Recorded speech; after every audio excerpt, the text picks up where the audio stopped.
2 Megapops is an achievement in Balloons Tower Defense 6 where you need to place down a single tower and then that tower needs to accumulate 2 million or more pops throughout the entire game between round 6 to 100.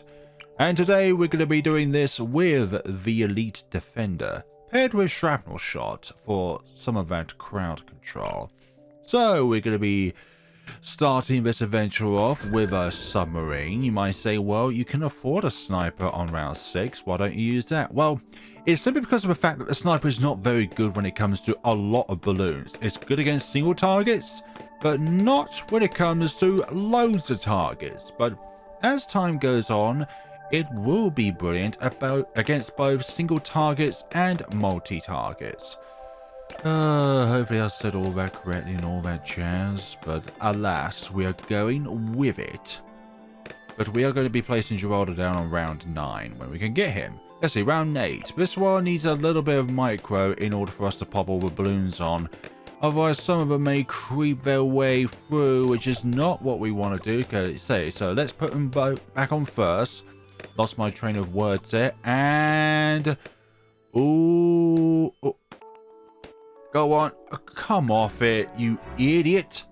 Right, let's just do this a little bit later on. Hopefully we'll be able to do this now that we've popped a few more greens out of the way. Can you do it? Can you do it? Come on. Do not fail me now. Excellent. Okay, we can now place Geraldo. Which, again, we're going to be placing him on this curve here because the sniper will be doing the majority of the pops throughout the entire game. Because, well... this is a video dedicated to the Elite Defender. And why Carved? Well, this is only my second video on Carved. And we keep doing like Resort or Logs. And I want to spice things up by doing it on a different map, a different scenery. And also it's the beginning of September as well. And you know what happens on the next month? That's right. It's spooky season. And speaking of spooky season, we're placing down this incredibly slow fire rate tower down, which will one day all powerful and all fast firing. Faster firing is here. It can attack slightly faster. I put it on strong so that it's always targeting the strongest most balloons. But in this stage of the game, the strongest most balloons are also the fastest balloons as well. Later on, it will vary on speed when it comes to the strength of said balloon. But fear not, we are in this together, and if we fail together.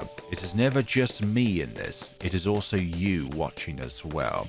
It is a together adventure. It's not just me looking at this screen, watching balloons go pop. From monkeys with darts and guns. Yes, this is what we call a documentary. Night vision, and then after that Shrapnel Shot, and where we go from there, I'm thinking of an alchemist, because we want this sniper to be able to pop leads. Like, later on we'll have an MIB and our lead issues will be circumvented. I could have gone top path, but to be honest, I think the Shrapnel Shots will be better long run, rather than trying to pursue more pops per bullet. Let's do more just shrapnels in general. Oh, some of them are making their way near the exit. I do not like that. But the shrapnels will provide their own pops in their own ways, which is nice. And we're going to need that for rounds like 76. Otherwise, all we keep doing is making more things happen. So yeah, we need to deal with this first. I don't know, some of those pinks are making it very far along the track. Although the Alchemist is kind of helping when it comes to the pops on this particular round. Which is not what you really want from the supporting tower, but in this case, it's quite important indeed. We need all that little bit of support that we need in life. And that goes for monkeys as well. They also need support from other monkeys. Yeah, let's put the sniper on first when it comes to regenerative balloons, especially if they're all on the same strength as well. Do not want to encounter lots of dangers later on when all we're doing is creating a regrow farm, which is not in the plan, but these things sort of happen. Berserker Brew, then we're going to go to semi-automatic actually. Let's just allow the other towers to deal with the weaker ones here, and then just leave the snipers to pop all of the yellows. Okay, so periodically we'll be able to pop leads with the sniper, thanks to the acidic mixture dip. As I say, the Berserker Brew just enables more pops per shot.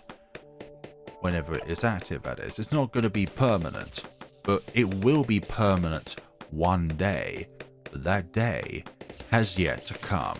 But when that day comes, our power will be beyond what these balloons can even comprehend. For the first 95 rounds, yes, because round 6 is the first round. And in this case, there are 95 rounds in Chimps. Let's get semi-automatic, and we're going to actually go to... Can we stay on Strong? Yeah, I think we can stay on Strong. We can definitely stay on Strong for this endeavor. So next up, we're going to be getting full auto rifle. Then we're going to go to strongest stimulant. And then an MIB. Early game and late game is where we might struggle. We definitely struggled in early game. Mid game, we're going to be perfectly okay. No issues whatsoever when it comes to mid-game, because at that point we'll definitely have the Elite Defender fully operational. Let's see. Actually, we'll leave the leads where they are. Actually, they're slower. We don't need to look at them immediately right now, but we definitely will need to look at them at some point. Full auto rifle is now here. The only step left is the Elite Defender. What if a full auto rifle has been done to Megapops? I behind guarantee that there has been somebody who has done that. Or the semi-auto rifle. Has there somebody that has done a 2 Megapops with that tower? Some people out there are just next level Giga Chad brains. I don't even know why I've done this, but I've parked a 002 village next to this village so that I can get upgrades for a bit cheaper. Which I think is a strategy in and of itself. You cannot make money in Chimps, but you can make upgrades a little bit cheaper. In their own ways, that is good. Oh, come on, pop them please. Pop the leads. I do not want any leads in my sight, thank you very much. Or any balloons of that matter. Now that we do have submersion support, it means the level 19 invisibility potion will not have its bonus camo damage applied once the camo itself has been removed, but that is for a far later point within the video. Yeah, MIB is next. Would you rather be called MIB or Monkey Intelligence Boreal throughout the video? I just think MIB just rolls off the tongue a bit more fluidly. You don't have to say as many words. I'm a bit lazy. Stop judging me, okay? Round 94. Sorry, 49. 94. I hope it's not that. Just got the two numbers mixed up there. Oh! Hold on, I forgot all about that. Lovely. Now we have no lead issues. If we pursued middle path or top path, then we would not have an issue with lead, because supply drop enables the bullets themselves to pop leads, although the top path enables you to pop both leads and frozens. Could spend money to get an engineer, then upgrades to overclock at this point in time, or for around about the same price as plopping a engineer down and then keep them going up until you get overclock. The cost itself will probably be a bit cheaper actually. Get Elite Defender and then we'll go from there. Round 55, all those ceramics. That's the power of shrapnel. Look at all of those over there, lovely. First, yeah, I think we're going to keep it on first from now on. Like, there might be times where we're going to switch it up just a tad, so that then we might get, like, more stronger popping rather than first most popping. So, the Elite Defender is fully operational on round 57. I wonder if there's a certain kind of challenge out there where you need to be able to deploy a particular tier 5 on the earliest round possible. As in, like in this case, we deployed the Elite Defender on round 57. Is there an earlier round in which it has been deployed on? And that is on a chimps mode, by the way, because if you do it outside chimps, then you can obviously get like farms and stuff like that. And it just makes the whole challenge in of itself obsolete, because you could just get it from round 1 from either by an insta or a bunch of supply drops. As in like the power supply drops, not the upgrade itself supply drops. There's 2 different kind of supply drops. The sniper supply drop and the power supply drop. Although, of course, they might have a different name entirely, and then therefore I apologize profusely for calling that power a incorrect name. Although we do have Jerry's Fire, but we won't be deploying that down until later on. I think round 91 is going to be optimal simply because, well, we'll have the benefits, but we won't be deploying multiples of them down.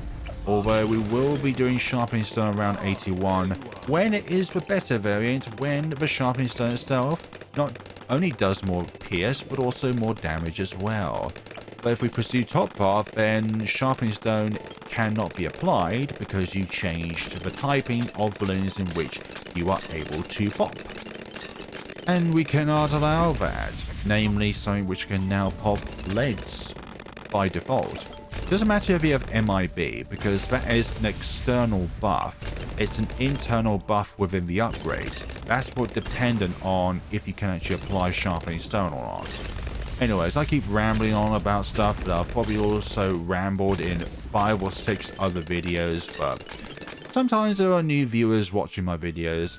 Thank you to all new viewers, and thank you to all viewers that have already viewed a video of mine or multiple videos. Thank you all so much. You all have my eternal gratitude. Even if you don't like the video at the end of the day, I'm still thankful for you watching it regardless. We have done the Axis of Havoc achievement recently on Scrapyard, where we deployed all tier 5 snipers, but they're the only ones in which you can get pops with. So it's an all pops Axis of Havoc achievement guide challenge, but it's also an all pops guide as well, which is lovely. And I don't think it would be actually... it would be highly improbable to try and do that without support. But I know someone commented about it, and I think round 76 is where we just meet our demise. Just way too many regrows, and there's nothing you can really do to do enough damage to all of them. Although there's probably going to be someone out there that's going to prove me wrong. And I liked being proven wrong. Round 74 is coming to a close soon, near you. Also, if it wasn't for this other village here, then it would not reach the sniper. But I just don't want Geraldo to be affected by the MIB as well, because we don't want ear-popping purple balloons if they ever do get across to here, or lead balloons. No, thank you very much. I don't want pop stolen, thank you. Now 75. And I just realized we might need to build ourselves a lovely overclock here, you know, for round 76. Might be helpful with all of those regrowth ceramics. You know, stop complaining. Round 76, here we go, and we have torn all of them up. And I mean all of them. Don't you dare ever multiply, thank you. How dare you multiply like bacteria. Right, let's flame the pot and get some permabrew when we can get it. Overclock, please. Thank you very much, with a cherry on top. This is around infamous for 2 huge waves of ceramics. One regular and the other camo. You can see where the difficulty is there for those who cannot see camouflaged balloons. Now my question is, when did balloons learn the art of camoification and regrowification and being able to wear themselves with armor, as in like the fortified layer? All of these different questions have yet to be answered. How do they adopt these kind of behaviors? Like there's different species of human beings, but we can't just suddenly, you know, regrow ourselves. Imagine taking a part of me off, and then that other part of me that falls off suddenly regrows back into what it originally was, and now there's suddenly 2 of me. Yes, 2 of me. That's a wicked thought, huh? Or just 2 of anybody to be exact. Let's see. Overclock. All this random rambling about non-balloons tower defense 6 things. But remember, at the end of the day, this is a game and not real life. Except the achievement of 2 Megapops is in real life. But the cause to get all that varies on your strategy, the tower that you're going to use, and all that jazz. I don't want to make an Ultra Juggernaut 2 Megapops possible. But we might have to do it on a map with a lot of obstacles in order to fully utilize the benefits of the Ultra Juggernaut. With all that bouncing around. Round 82. And that sometimes the foam appears on top of the cauldron and other times it doesn't. Well, so I think I called it a pot earlier, which is bad. It's a cauldron. Foam cauldron. Oh dear. Foam pot sounds like a TV series. Round 82 is done for. Come on, I need you to apply the strongest stimulant in the acidic mixture dip to these fortified behemoths.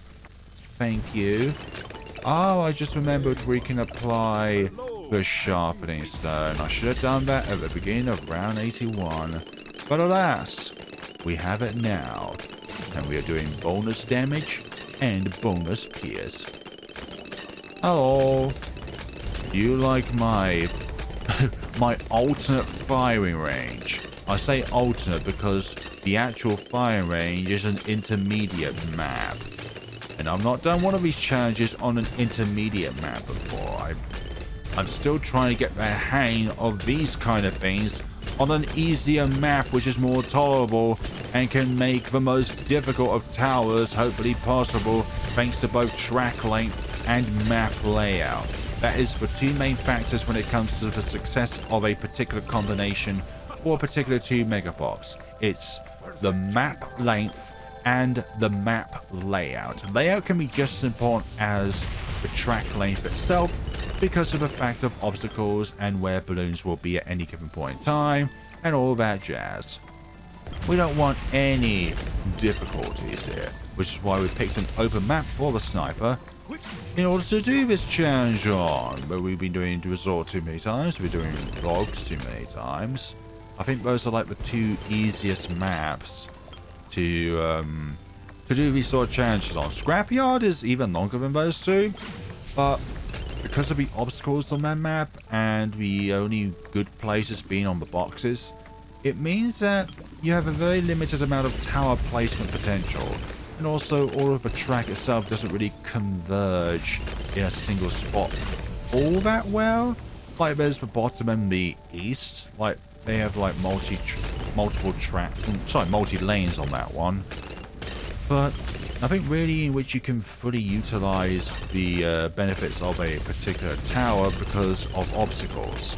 Although we could use Ultra Juggernaut on that map, but then again, you would then have limited means of firing as a balloon in the first place. Because if you place a Ultra Juggernaut on one of the boxes, it also means that the projectiles will also go over those boxes or over those obstacles rather than bouncing off of them. Let's see, round 89, we now have ourselves the one, the only Perma-Brew. You just had to troll me like that, didn't you? You just had to do that to me. There we go, Perma-Brew. Now our bullets are even more powerful. Unlimited power. So what's our next course of action when it comes to money? I'm thinking of a call to arms. Increase the rate of fire of this thing even more. There's no such thing as too much fire rate. Oh, Jerry's fire. Thank you. We should have had that at the beginning of the round, but alas, we are here now. It will last for the rest of the game. Sharpening stone, be reapplied, please. Thank you and goodbye. Round 92. The further they go along the track, the faster the elite defender will fire. So that's all good and stuff. So let's see. 1, 2, 3, for other kinds of towers. Oh, 5 actually. I forgot about the engineer in the corner there. Village, sub, Geraldo, Permabrew, overclock, all that jazz. Okay, so overclock for the DDTs. DDTs, you are such complicated creatures. You love to evade certain kinds of firepower with your properties, your camo, your black that makes you immune to explosives, and lead which makes you immune to sharp objects. I wonder if it has any other properties. Like imagine a single kind of balloon that is immune to all other things aside normal type attacks. Normal as in it doesn't have any weaknesses. As in like the necromancer's undead balloons, that sort of thing. Let's see now. Deploy that. This is going to be a particularly tricky round, but it's obviously firing a bit faster since they're further along the track. There we go. Bestie Geraldo is at level 19, so let's put down the invisibility potion, and now we can do bonus damage to the fortified deities at the end of the... at round 99, sorry. Let's just do both actually. Let's not waste any time and deploy the power of the Elite Defender with all these buffs in question. Sharpening Stone, Jerry's Fire, and Invisibility Potion. It's mainly for the bonus damage to camo, that's why. We don't actually care about the measly range that it gives on the map, but it has unlimited range when it comes to its potential pops. And let's see, let's save both abilities for round 98. I think that's going to be the logical thing to do here. And I am absolutely illogical when it comes to some people, but that is absolutely fine because we are all different at the end of the day. We can like stuff, we can dislike stuff, but it's how you interpret your likeness or your dislikeness that is key. Not just the fact that you like or dislike something. Round 98, let's just use a snowstorm then and there. What are we going to do now with the rest of our money? I think we're just going to... No, I don't know actually. Let's just sit on by and see how we go along really. Should I use that on the next round? Maybe I'll use it to lay there. I will deploy these now though. There we go. I almost forgot about that factor actually. There we go. Even more of these, and we'll put one up here just to be safe. You abominations. Yeah, we're going to need the quarter arms as well.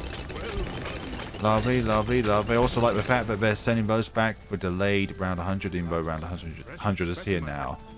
So what are we going to do? I'm just going to fancy putting down some more snowstorms. I think why not? It's not going to cause us any harm at this point. If they can't even pop bad because they just can't do any damage unless they use the ability. And then their ability is 1 damage. Let's see. Yeah, we've got this, definitely. This is in the bag. Will you stop attacking, Geraldo? I didn't ask you to attack. I asked you to just support. Oh, there we go. And we didn't even need to use the snowstorm of the DDs because of the fire rate just going up to 11 there. Ooh. 2,027,939 pops. That is absolutely brilliant. Although we kind of shaved off like 500 or so pops from that. I wonder if the shrapnel, when the bullet itself disappears, they can remove some of the pops from the field. I don't like it when this mechanic comes into play. Why can't the total damage just be a set number? So that we don't have this confusion here, you know? With the total damage. Or sometimes the total pops could be different. I don't know. Maybe that's always been a consistent number in Chimps. But this itself is always different in every single match I play. I'll say round there. But that is the Elite Defender 2 Megapops. What tower would you like me to do a 2 Megapops on next? Or a particular 2 tower chimps suggestion and stuff like that? I think Ultra Juggernaut could be possible, but it's really difficult, especially in the early game. Like once you get Ultra Juggernaut, and then you'll be able to buff it with a 4. Then again, would you go very quick shots or enhanced eyesight? I mean, if you could buff it with the 420 village, then would you even need the enhanced eyesight and the additional range? And then buff it with a perma brew as well. Very curious. But then again, what map could it be used on really? Middle of the road? Scrapyard? Cabin? Like, there's not a huge amount that I can... Actually, Winter Park, the hedges around the map itself can serve very good. What other maps could there be? No, all of these are open-ended. H might be possible, actually, for my skill set. Logs, you have to utilize the logs themselves, and the chance of them bouncing is quite low. So, yeah. I'm going to try an Ultra Juggernaut 2 Megapops, but don't expect a video next. I might have to do some practice with that one. Thank you so much for watching, everyone, and take care of yourselves.